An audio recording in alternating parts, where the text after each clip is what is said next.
This week, some unexpected developments came out of San Diego City Hall. With us to check into these stories is Craig Gustafson, staff writer for the San Diego Union Tribune. You've been following all of this stuff, Craig.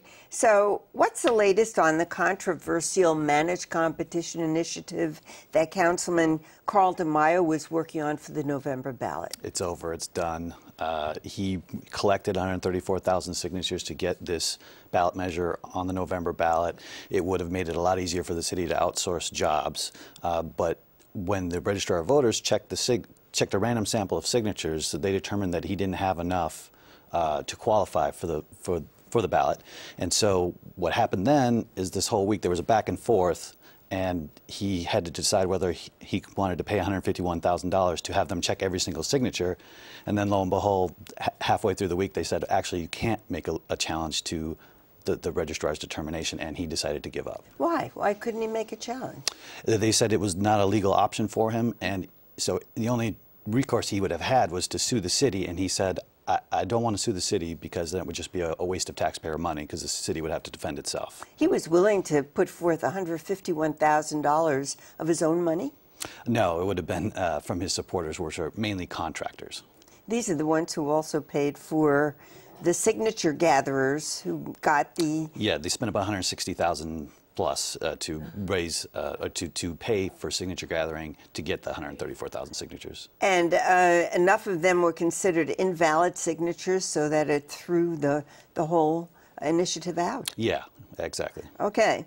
Well, I heard that there were some competing measures being proposed for the ballot to ensure that the living wage would be maintained, because there was concern that Carl DeMaio's initiative would eliminate the living wage. What's the status of that push now? Well, there were three labor-backed measures that were in direct response to what DeMaio was trying to do. So they would have done basically the opposite of what he was trying to do.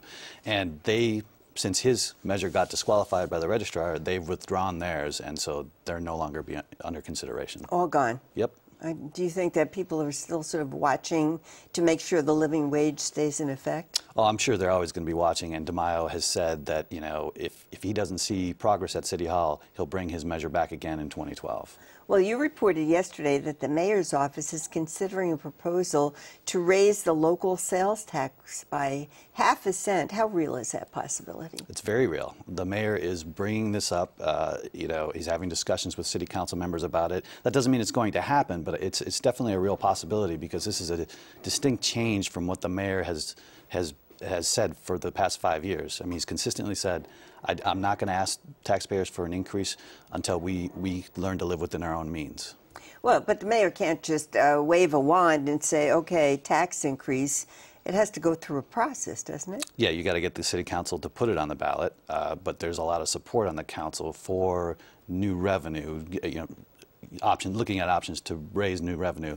But then once you get on the ballot, you need 50+% of the voters to approve it as well. Now, this is a tax. How come it's not 2/3, but it's only a simple majority? Yeah, so how it works is it's 2/3 threshold if you want to use it for a specific purpose, like let's say for fire service. Like a couple years ago, there was a parcel tax that would have gone directly to you know, fire departments around the county. This is a general tax increase, so that just needs the simple majority, and they can use it for whatever they want. It's going to be interesting to watch a campaign if it does get on the ballot for and against an increase in the city sales tax. Well, absolutely, and it'll be interesting to see how the business community reacts, because they're strong supporters of the mayor, and I would imagine they're not too keen on a tax increase. No, not at this point. I mean, restaurants are suffering. Can you imagine having to add more tax to that restaurant bill?